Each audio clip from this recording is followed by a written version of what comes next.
नमस्कार दोस्तों, scary story official में आप सबका स्वागत है। आज की कहानी की तरफ बढ़ने से पहले चैनल को सब्सक्राइब कर लीजिए और अगर कहानी अच्छी लगती है तो प्लीज़ लाइक एंड कमेंट करना मत भूलिएगा। दोस्तों, आज की कहानी बहुत ही ज़्यादा खौफनाक है, तो ध्यान से सुनिएगा क्योंकि डर आपको अंदर तक डराएगा। तो कहानी है एक ऐसे गाँव की जहाँ पर दो दोस्त हैं, सचिन और राघव। ये दोनों बचपन के दोस्त हैं और पढ़ाई नहीं कर पाए थे क्योंकि घर की स्थिति ठीक नहीं थी। फ़िलहाल तो दूसरों के खेतों में काम करके ही अपना घर चला रहे थे। दोनों की उम्र लगभग 20 साल हो गई थी, 20-22 साल थी और दोनों बहुत मेहनत से काम करते थे। इसीलिए गांव के ज़्यादातर लोग उन्हें काम के लिए अपने खेतों में ज़रूर बुलाते थे और दोनों बहुत मेहनत से काम करते थे। रोज़ की तरह ये दोनों आज खेतों पे काम करके रात के लगभग 8:30 बजे फुर्सत से अब घर की तरफ चल पड़े थे। लेकिन तभी सचिन बोलता है कि यार मन कर रहा है कि नहा लूँ क्योंकि गर्मी बहुत लग रही है। तो राघव कहता है चलो घर पर नहाते हैं। तो सचिन कहता है घर पर तो पानी भर कर लाना पड़ेगा कुएं से और वैसे ही थकान हो रही है तो हिम्मत नहीं है। तो राघव कहता है तो फिर ऐसा करते हैं, यहाँ तालाब जो है तालाब में चलकर हम लोग नहा लेते हैं। तो सचिन कहता है हाँ चलो ठीक है। अब खेतों से वो तालाब की तरफ मुड़ते हैं। वहाँ से ज़्यादा दूर नहीं था, 500 कदम ही दूर था। तो बस वो बातें करते हुए उछलते कूदते खेलते हुए चल देते हैं। गांव के लड़के थे, स्ट्रांग तो थे ही। अब ये लोग चल पड़े थे, तभी राघव कहता है कि सचिन तुमने गौर किया पीछे मुझे लग रहा है कोई आ रहा है। तो सचिन कहता है अच्छा मुझे डरा रहे हो?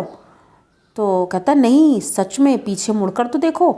सचिन जब पीछे मुड़कर देखता है तो उसे दिखाई पड़ता है एक लंबा सा आदमी है, एकदम काला, मतलब उसका चेहरा नहीं दिख रहा है, काला सा कोई लंबा सा आदमी दिख रहा है जो पहले तो धीरे धीरे चल रहा था लेकिन उसकी रफ्तार अब धीरे धीरे बढ़ रही थी। ये देख करके सचिन डर जाता है और दोनों वहाँ से बहुत तेज़ी से दौड़ते हैं और दौड़ते दौड़ते वो उस खेतों को पार करके तालाब के पास पहुँचते हैं।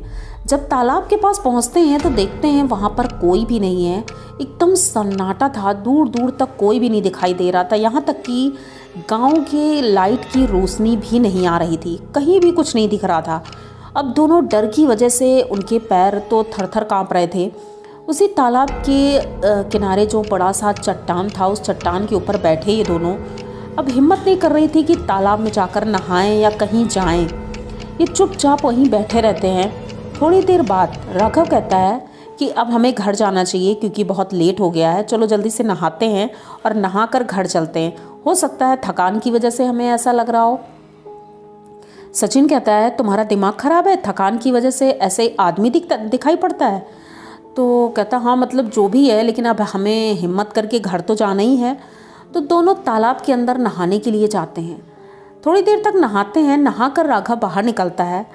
सचिन लेकिन कहीं दिखाई नहीं दे रहा था। राघव काफ़ी आवाज़ देता है लेकिन सचिन कहीं भी नहीं दिख रहा था।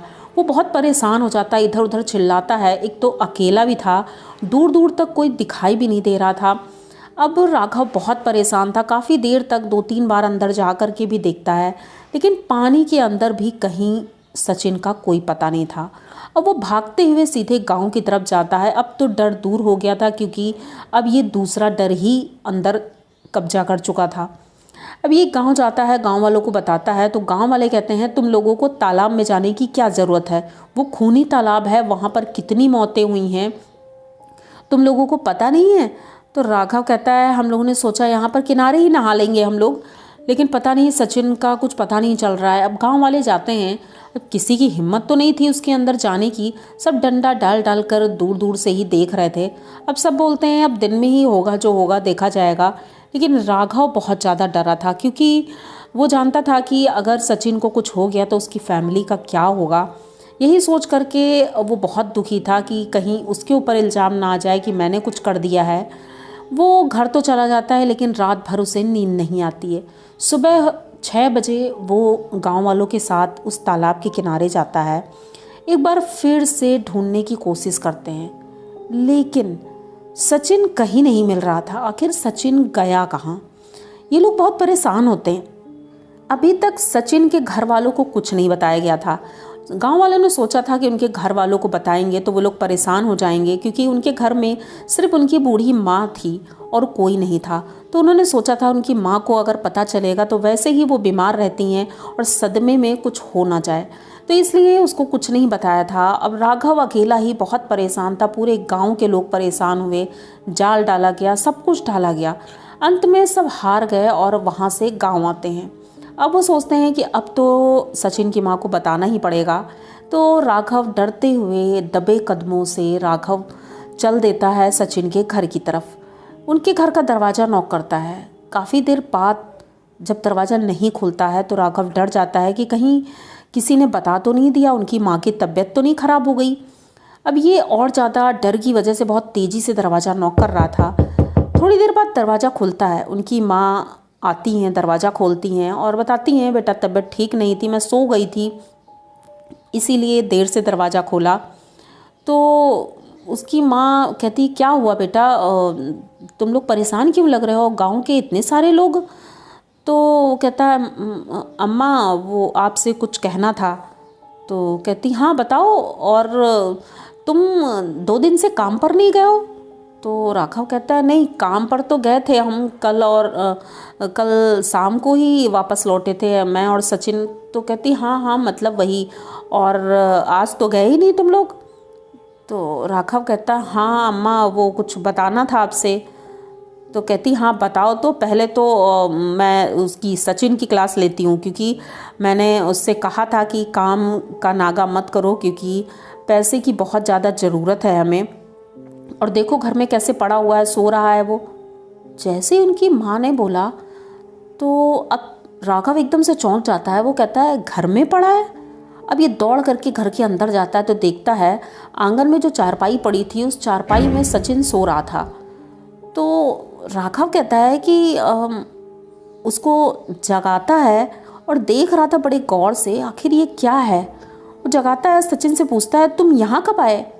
तो सचिन कहता है, यार मैं कल आ नहीं पाया था काम पर, मेरा मन नहीं कर रहा था, मेरी तबीयत ठीक नहीं थी और इसीलिए मैं गया नहीं। माँ से झूठ बोल दिया कि तुम भी नहीं गए हो, इसीलिए शायद माँ तुमसे कह रही होगी कि 2 दिन से हम काम पर नहीं गए हैं।